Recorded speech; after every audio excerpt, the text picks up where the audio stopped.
수도원 입구 그 입구에 돌비석이 하나 있습니다. 근데 그 돌비석에 이런 문구가 쓰여져 있어요. 그 다음은 이런 문구입니다. 이에 대한 유래가 이래 전해집니다. 법과대학의 졸업반에 있었던 한 학생이 고학을 하면서 줄곧 공부를 해왔는데 한 학기를 남겨두고 도저히 학비 마련이 되질 않았습니다. 마침 그 마을 가까이 있던 이 수도원에 그 학생이 찾아가서 신부님을 만납니다. 신부님, 제가 지금 마지막 학기인데 학비를 좀 도와주세요. 아무리 구하려고 했지만 구하지 못했어요. 그 말을 들은 신부님이 마침 바로 전에 한 신자가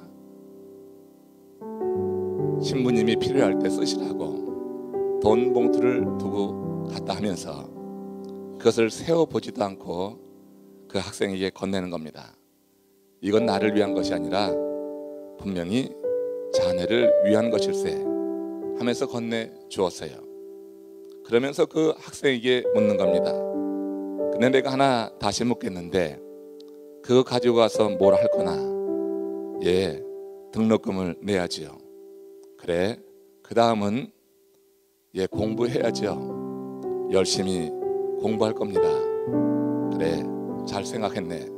그런데 그 다음은 네, 그 다음은 변호사가 돼가지고요, 억울하게 당하는 사람들을 위해서 의로운 변호를 하겠습니다.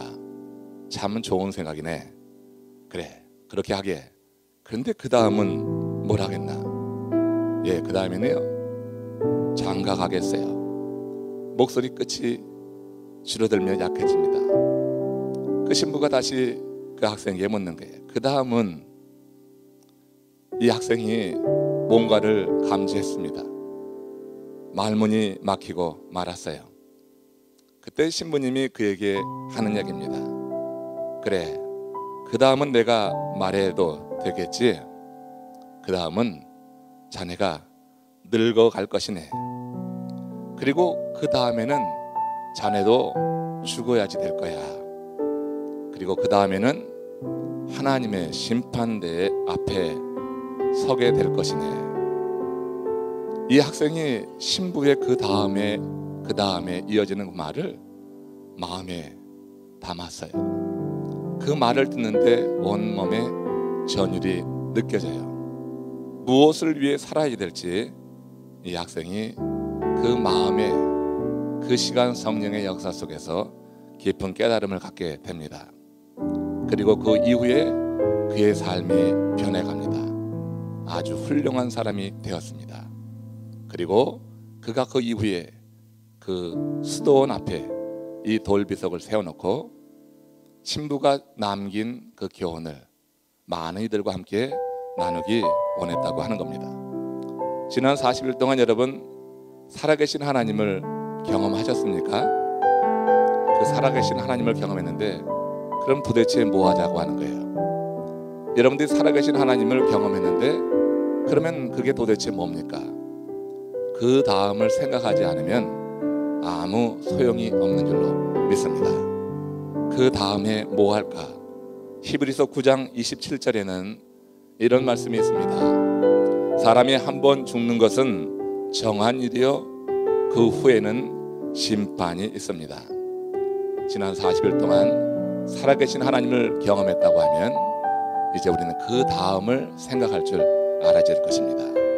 심판을, 하나님의 나라를, 영원한 삶을 생각하면서 우리에게 주어진 인생을 주님 모시기 아름다운 삶으로 살아드리는 것이 우리에게 은혜를 베푸신 하나님께 감사하고 보답하는 그런 삶이라 믿습니다. 여러분, 그 다음은 뭘 하실 건가? 오늘 깊이 생각하시면서 함께 예배에 동참하시기를 축원합니다. 우리 전우자매에 계신 분들 반갑습니다. 살아계신 하나님을 경험하십시오. 네, 자리에 앉으시기 바랍니다. 자, 그런데 너무 얼굴빛이 바뀌었어요. 오늘 그동안 눈이 그렇게 무겁게 느껴지던 분들이 아주 그냥 웃음꽃이 활짝 폈네. 앞에 끝나는 게 좋아요. 이거 뭐 40일 동안 꼼짝없이 매였었는데 그래도 왜냐면 살아계신 하나님을 경험하고 그 말씀으로 채우니까 그래도 좋은 게 많이 있었죠. 예, 하나님께서 주시는 은혜가 여러분들에게 흘러가서 그 은혜 여러분들만 품고 있지 말고 여러분들이 가시는 곳에 그것이 하나의 생수가 되어서 생명수가 되어서 어느 한 영혼이라도 여러분을 통하여서 살아나는 역사가 있기를 주의 이름으로 축원합니다. 그렇게 살아야지 돼요. 그 다음의 삶은 바로 그런 거예요. 살아계신 하나님을 경험한 우리들이 이제 누군가에게 그 살아계신 하나님을 경험케 하는 그런 도구로 쓰임 받는다고 하면 하나님이 기뻐하실 것이라 생각합니다. 자, 어제 요절 말씀 골로새서 3장 15절 말씀인데 한번 외운 분들 한번 마지막으로 손을 들어보십시오. 그리스도의 평강이 이렇게 되는데 좋아요. 뭐 끝까지 뭐 일관되게 애우지 않으려면 애우지 않는 것도 괜찮아. 그러니까 애운 사람들 한번 다 자리에서 일어나세요. 마지막으로 기회 주겠어요. 자랑스럽게 일어나세요. 다 일어나세요. 자랑스럽게 일어나십시오. 자, 그리스도의 평강이, 자 시작.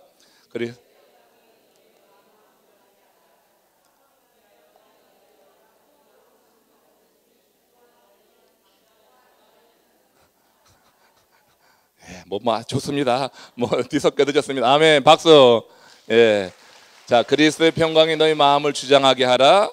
평강을 위하여 너희가 한 몸으로 부르심을 받았나니 또한 너희는 감사하는 자가 되라. 이 세상의 문제가 커서 죄 아무리 커도 하나님께서 우리 마음을 넓혀 주시면은 우리가 문제가 큰 게 문제가 아니라 내 마음이 좁은 것이 문제라고 했어요. 세상에 문제 많습니다. 큰 문제 많습니다. 근데 그 문제 자체가 문제가 아니라 내 마음이 좁은 게 문제다. 근데 하나님께서 감사하는 자의 마음을 넓혀 주시는데 감사하는 자의 그 심령을 넓혀 주시고 하나님이 그리스도의 평강으로 채워 주실 때 우리의 마음은 한없이 넓어지게 된다고 하는 거죠. 그리스도의 평강이 우리 가운데 임할 때 내 마음은 한없이 넓어지는 거예요.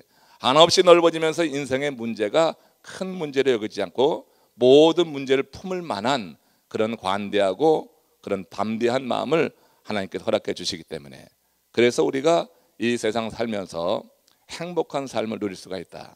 감사하는 삶이 결국 그리스도의 평강을 이끌어드리는, 그래서 우리 마음을 정말 최대한 넓힐 수 있는, 모든 세상의 일을 품을 수 있는 그런 마음으로 만들어가기 때문에 우리가 감사하자. 이번 주간에 무조건 감사하자고 그랬는데 제가 보니까 여러분 무조건 감사하시고 이렇게 나오셔서 승리한 것 같아서 얼마나 감사한지 모르겠어요.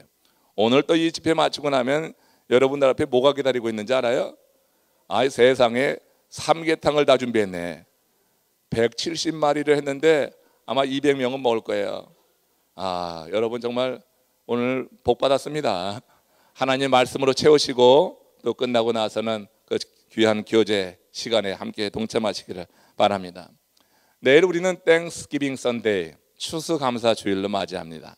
자, 땡스기빙 데이라고 하는 것은 세 개의 단어로 구성되어 있죠. 땡스기빙 데이. 뭐예요? 감사를 주는 날이야. 그간 40일 동안 우리는 하나님으로부터 많은 은혜를 받았어요. 놀라운 은혜를 받았어요. 우리가 여러분 하나님께 드리는 날이 되시기를 축복합니다. 우리가 여러분 땡스기빙 데이는 이제 받은 은혜를 생각하면서 드리는 날이에요. 여러분들이 충분히 드렸다고 저는 생각합니다. 지난 40일 동안 여러분들이 이 시간 한 시간 빼놓지 않고 이 40일을 이 새벽 제단에서 하나님을 찬양하면서 여러분들이 예배한 그 자체가 하나님이 정말 받기에 합당한 그런 예물이 되었다고 믿습니다. 우리가 하나님 앞에 그렇게 마음을 드리고 또 물질을 드리고 우리의 모든 정성을 드릴 때 그 예배가 정말 빛나게 될 거예요. 그 예배에 임재하시는 놀라우신 하나님의 임재를 여러분들이 경험하게 될 줄로 믿습니다. 정말 여러분 얼마나 감사한 일인지 몰라요. 이 땡스기빙 데이 우리가 늘 받기만 하는데 하나님으로부터 드릴 수 있는 그런 날을 주신 주님을 찬양합니다. 수탉이 물을 먹을 때 물글 속에 주둥이를 넣어서 물을 한 모금 먹고는 그리고 고개를 탁 제끼죠. 수탉이 그렇게 물을 먹더라고. 예전에 보니까 그 물 먹는 모습을 보고 몇몇 사람이 이렇게 평가를 합니다. 인도주의자입니다. 저렇게 고개를 내렸다 올렸다 하면 굉장히 힘들겠다. 그 얘기를 들은 현실주의자가 하는 말입니다. 야, 목구멍이 포도청이라고 다 먹고 살자면 할 수 없는 거지. 목을 안 들면 물 한 방울에도 넘어가겠어? 현실주의자의 그런 평이었습니다. 그 말을 다 듣던 그리스도인이 이런 말을 합니다. 저 스탁은 한 모금의 물을 마실 때마다 하늘을 쳐다보고 감사하고 있는 것이다. 여러분, 똑같은 장면을 보지만 감사하는 사람의 마음은 사물을 같이 봐도 다른 생각, 그야말로 밝고 긍정적인 생각으로 그 마음을 다스리는 줄로 믿습니다. 우리 감사하는 마음을요, 우리 하나님은 그 무엇보다 먼저 받기를 원하시는 거예요.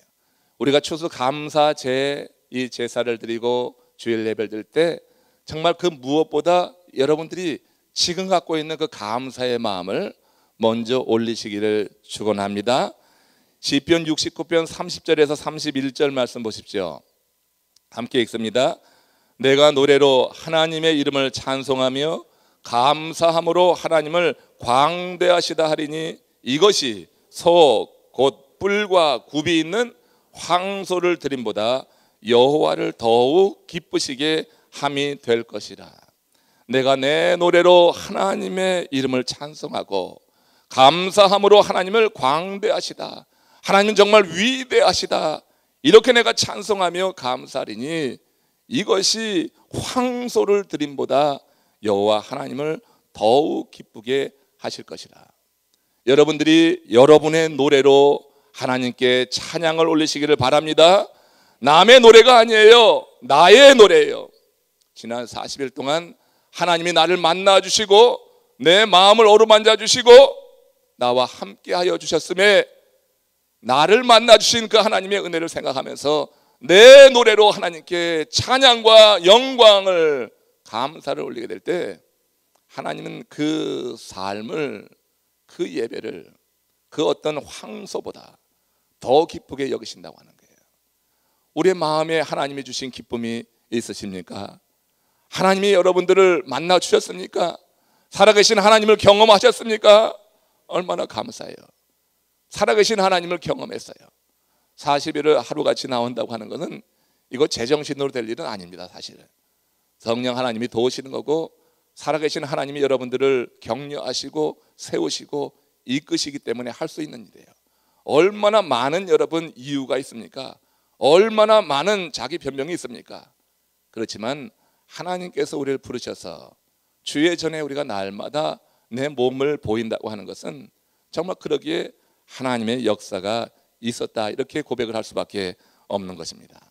그런 분들에게 살아계신 하나님은 분명히 역사하셨으리라고 믿습니다. 그러면 내 노래가 있어야 돼요. 내가 하나님을 경험했다고 하면, 살아계신 하나님을 경험했다고 하면 나의 노래가 있어야 돼요. 나의 노래, 그건 누구의 노래가 아니에요. 하나님을 예배하고 감사제를 올릴 때 내 노래가 있는 사람이 그 예배에 진정성이 있어요. 내 노래로 하나님께 예배하는 자가 그 예배를 통하여서 더 큰 하나님의 은혜와 감동 가운데 들어갈 수가 있다고 하는 거예요.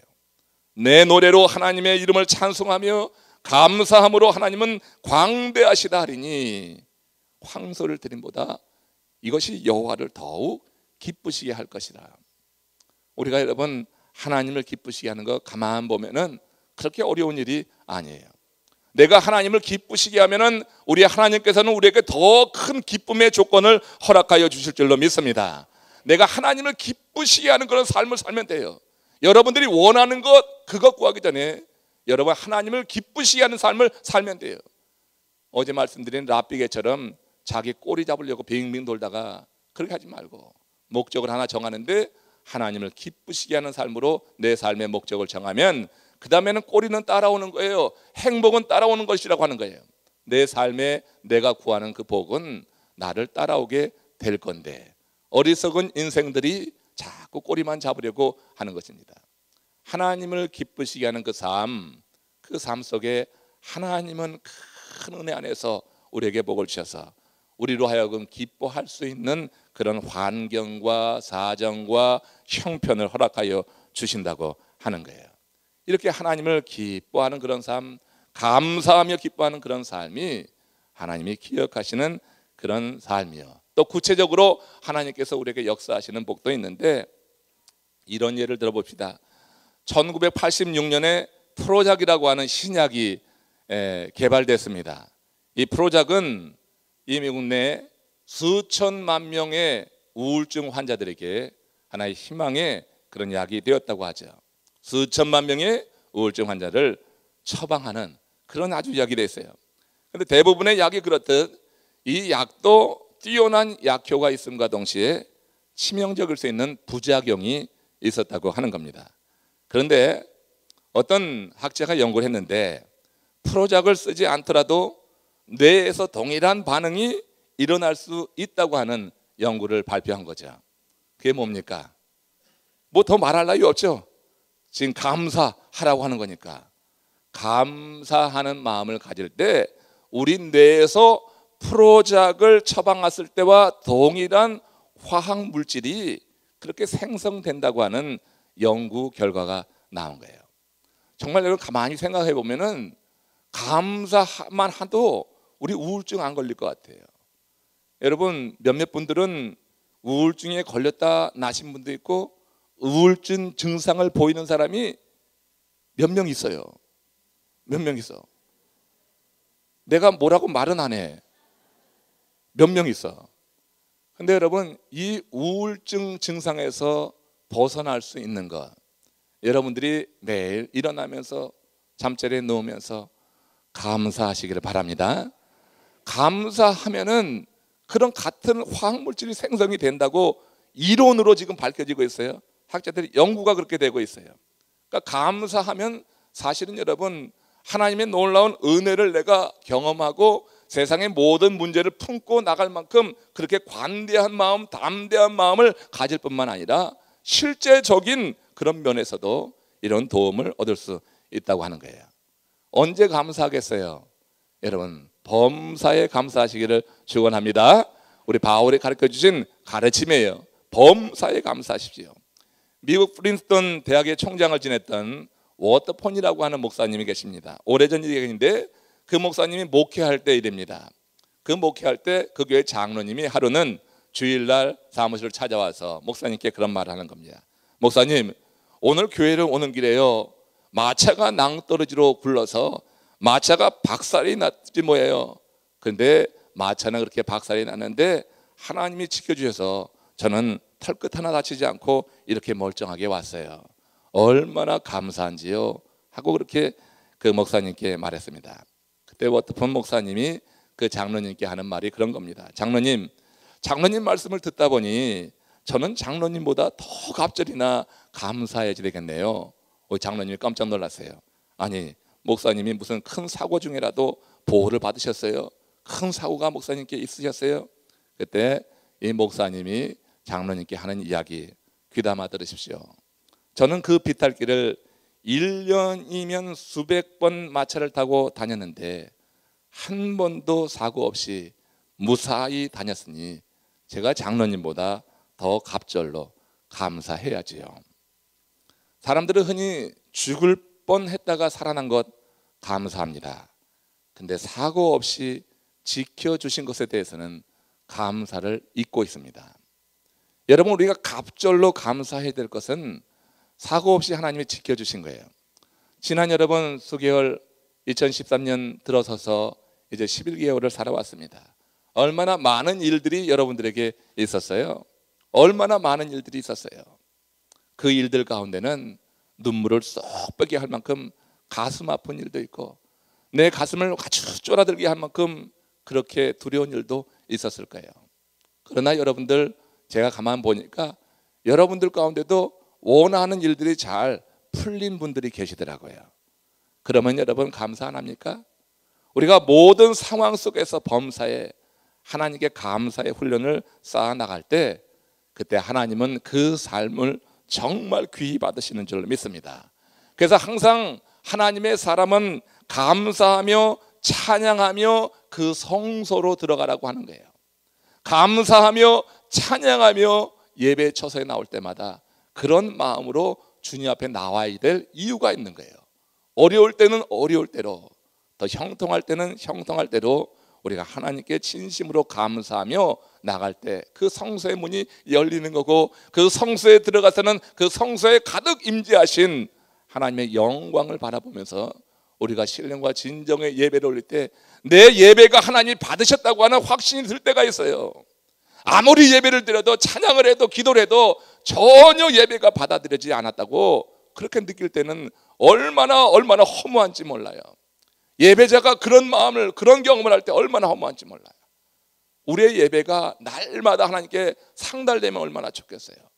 그런데 그렇지 않을 수도 있다고 하는 것이 가인과 아벨 제사에서 하나님께서 우리에게 들려주시는 교훈이 아니겠어요? 여러분들은 성소문을 열고 들어올 때마다 항상 여러분들이 드리는 예배가 하나님께 상달되는 은혜의 역사가 있기를 주의 이름으로 축원합니다. 그런 힘을 얻는 거예요. 내가 힘을 얻는 거예요. 예배를 하나님 받으셨다고 하는 그런 확신이 들 때 내 마음에 기쁨이 있는 거고, 내 마음에 영적인 능력이 난 거고, 정말 하나님이 바로 내 옆에 계시고서 나를 붙잡고 계신 것 같은 그런 경험이 가능한 거예요. 예배를 바로 드리고 하나님이 예배를 받으셨다고 하는 것은 이건 보통 일이 아닌 거예요. 예배자는 예배문을 열고 들어올 때 감사함으로, 찬양함으로 그 궁정에 들어오라. 시편 100편 4절 말씀입니다. 함께 읽습니다. 감사함으로 그 문에 들어가며 찬송함으로 그 궁정에 들어가서 그에게 감사하며 그 이름을 송축할지어다. 예배하는 자는 감사와 찬양으로 예배하는 거예요. 그 이름을 송축할지어다. 그렇게 예배하라고 하는 거예요. 우리가 여러분 이제 이후로 정말 예배의 바른 그런 자세, 예배자의 모습을 온전히 소유할 수 있기를 원합니다. 성소에 올 때는 일단 감사하십시오. 그리고 무조건 감사하십시오. 죽도록 감사하십시오. 그러면서 예배를 해보십시오. 여러분들의 그 우울한 마음들, 성소를 찾기 전에 여러분들이 겪었던 그런 우울한 일들, 얽혔던 문제들, 우리 하나님께서 주시는 은혜 아래서 여러분 마음부터 다스려지고, 왜? 하나님이 감사하는 자의 마음에 그리스도의 평강을 부어주시기 때문에 넓은 마음, 관대한 마음을 가지면서 우리 인생을 바라보고 인생에 찾아오는 문제를 해석하고 그리고 이해하는 그런 은혜를 하나님이 주시기 때문에 예배 한번 잘 드리고 나가면 여러분들의 삶이 그렇게 많이 바뀔 수가 있다고 하는 거예요. 성도가 하나님의 성소에서 주를 뵙기 원하는 이유가 단지 세상에서 성공하기 위함이라고 하면 그거는 하나님 보실 때 좀 거시기 하잖아요. 그 하나님 보실 때 좀 거시기 하잖아요. 단순히 그냥 성공을 위한 것이라고 하면 그 정말 간지럽잖아요. 정말 성숙한 하나님의 사람, 살아계신 하나님을 경험했다고 하면은 우리가 단순히 세상에서 성공하는 것, 세상적인 그런 행복 이런 건 뒤에 쫓아온다니까. 내 삶의 방향과 목적을 바로 정하고 그냥 가면은 라삐개의 꼬리가 쫓아오듯이 그렇게 따라오는 것이 하나님이 우리에게 은혜 주시고 복을 주시는 그런 원리라고 하는 거예요. 하나님의 궁정에 서는 자는 하나님을 찬송하며 감사하는 중에 인생의 방향이 잡히는 거예요. 하나님을 찬양하고 감사할 때 내 인생의 방향이 바로 잡혀 나간다니까요. 하나님을 예배하는 자들에게 하나님께서 행할 일과 금할 일을 말씀해 주시는 거예요. 가야 할 길과 돌아서야 할 길을 하나님이 일러주시는 거예요. 그래서 내 인생의 방향이 뚜렷해지는 거예요. 그 길로 가다 보면은 라삐개의 꼬리는 쫓아오게 되는 거예요. 그래서 하나님께서 우리를 지키시고 인도하시고 돌보시는 것을 우리가 경험할 수 있다고 하는 거예요. 방향만 잘 잡히면 되는데 이번 40일 동안 제가 믿기로는 여러분들이 그래도 딱 2명만 빼놓고 대개는 방향을 잡아 가시는 것 같아서 얼마나 감사한지 모르겠어요. 여러분 우리 여기서는 택시 탈 일이 별로 없지만 우리 고구에서는 택시를 탈 일이 있었죠.